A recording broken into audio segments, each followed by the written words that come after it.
The topic is indeed the link between advances in technology and what that means for astronomy. And our current generation of telescopes, the Very Large Telescope of Zeeuw on Paranal, the ALMA array at 5,000 meters in the Andes, and the future extremely large telescopes are all possible because of rather recent advances in technology. And they allow us to study the universe with unprecedented sensitivity and with unprecedented sharpness, resolution we call it.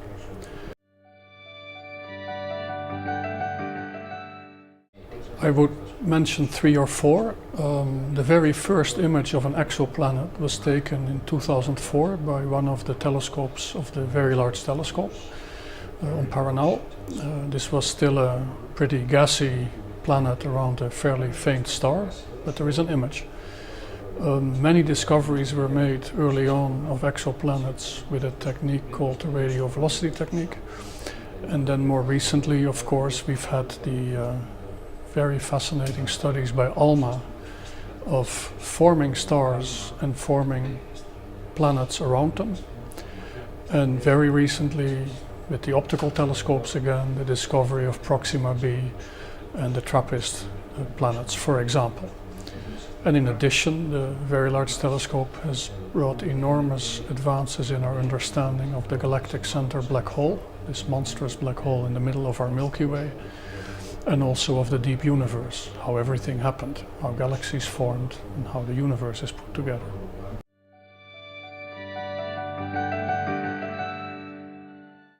Yes, and it may happen in the next 10 to 20 years, maybe even sooner, you never know. We always try to be faster.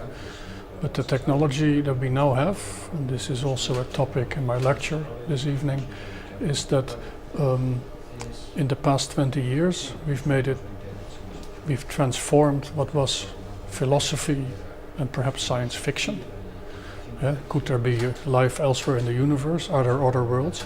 We've transformed this into a science. We now know, we have direct proof that maybe as close as 2,500 stars have planets around them. And if you look at these discoveries, it's becoming very obvious that nearly every star is surrounded by planets, many of them rocky, like the Earth.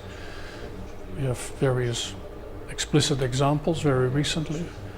And if you then think about our Milky Way alone, which has 200 billion stars, many of them will have planets. That's such an enormous number of planets that the question whether we are the only planet in the entire galaxy, and perhaps in the entire universe, which has 100 billion galaxies, becomes a little funny. It's rather unlikely. It's possible that we're the only one, all alone in the big universe.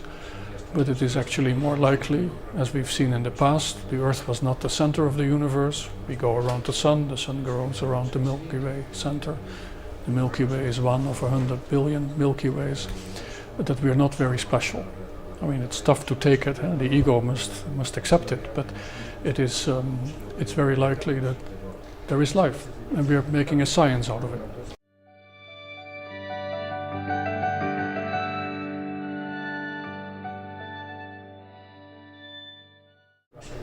I believe so. I think if we find definite proof that there is, I call it biological activity, life elsewhere in the universe, could even be on Mars, that one of the Mars missions in the next few years finds evidence for something on Mars, but it could well be around one of these newly found exoplanets.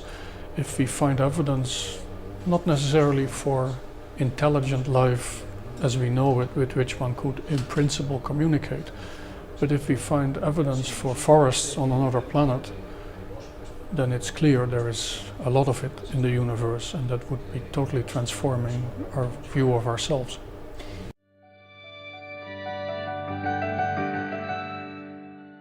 I think we know so little about the universe, and it's now so tantalizing that we may not be alone, that we should try all the methods to try to find out what's out there.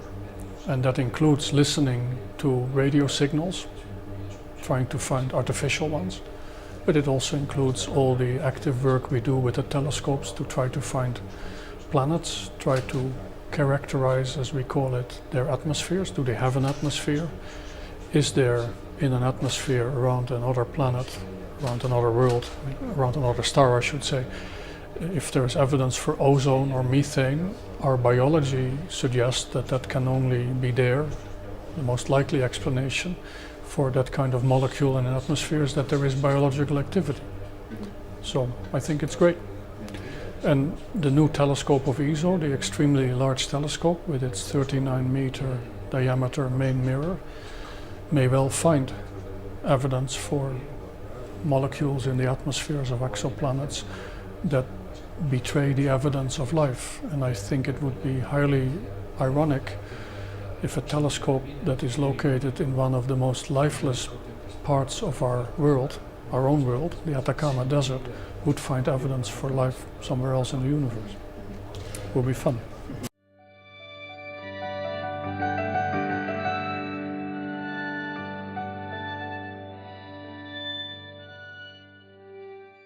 I believe we need to do both.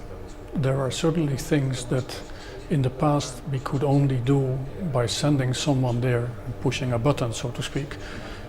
Same with telescopes. We can now run some of them remotely from somebody's home because we have all the infrastructure and the technology to do it. In the past you had to go to a mountain and observe.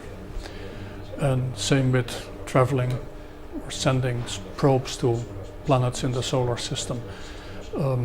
For the exoplanets we're discussing just now, we have no technology to travel to the stars in any reasonable amount of time.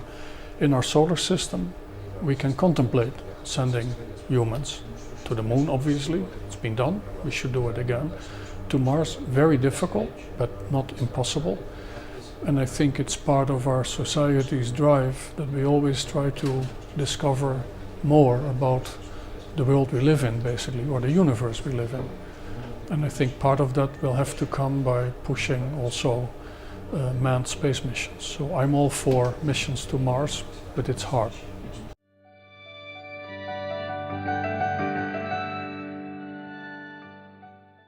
I think it would be quite interesting, and it might even be smart, because all our eggs are in one basket, as one says in the English or in the American. We're all on one planet, and it's pretty fragile, as we all know. So to spread the risk around a bit would not be bad to have a couple other homes.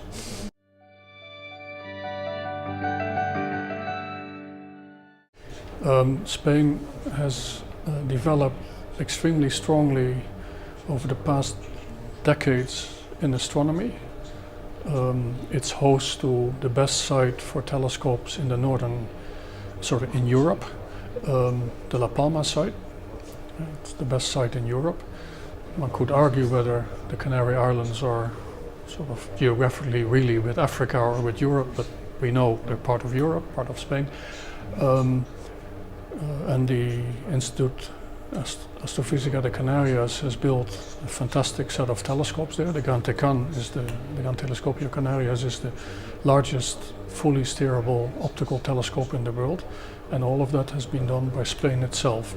Spain is a joint ESO, European Southern Observatory, in 2006. So we celebrated the 10 years anniversary last year and looked back at what Spain had contributed and what it had sort of used the telescopes for, and it's clear Spain is a very constructive member, very supportive, involved in all aspects of ESO's program, both through the astronomers, but also the Spanish industry has made contributions to the Very Large Telescope, to the construction of ALMA, to the studies for the ELT, and to other aspects of the program. So that progress is impressive, and I believe it will continue.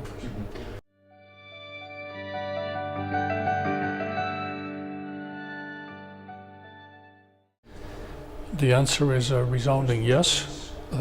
I believe this myself. You might say, Tim, you're not objective, you're the DG of ESO, so obviously you think it's a great organization. Yes, I think it's a great organization, but external committees that review our program have also concluded that in the past decade ESO has now gone ahead and is arguably the world-leading the world-leading organization for ground-based astronomy. Punkt, as you would say in German. That's it. Because there is no organization that has this level of program all in one hand.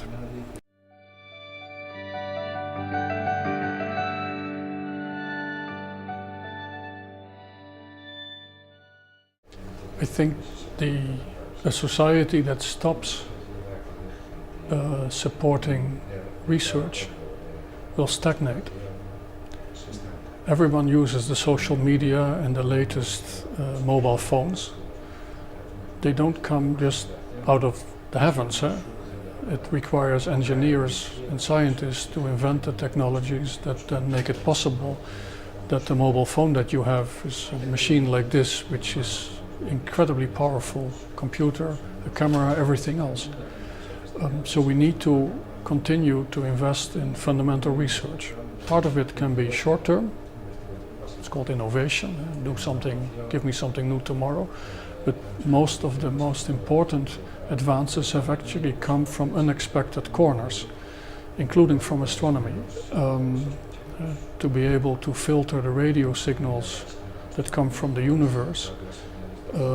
Techniques were developed to really reduce background noise and interference, and all of that makes it possible that everyone in the world has a phone. You can talk to a colleague, but you don't listen, you don't hear what I'm saying on my phone to someone else in the world. All of that is possible because astronomers and physicists worked out some of the basic techniques, not because they were thinking of mobile phones, but because they were trying to solve a fundamental scientific problem. And there are many examples. And therefore, we need to make sure that our society cares for its people. You mentioned poverty and all these things. But if we don't continue to invest in science and technology, we're doomed. So you need to do both. And the governments of the ESO member states, including Spain, have fully understood this. And they're very excited about the program we have and the new telescope we're building. They actually increased the contributions during the financial crisis to make this possible because they realize technology is important. And astronomy, as you've seen yourself, is a very visual science. It drives technology. It's a visual science. The general public is really fascinated by, and rightly so, by the questions we've been discussing in this interview, life in the universe. So it's win-win, and it attracts younger people to the sciences. They don't all have to become astronomers thinking about exoplanets, but we do need boys and girls that become engineers or become scientists.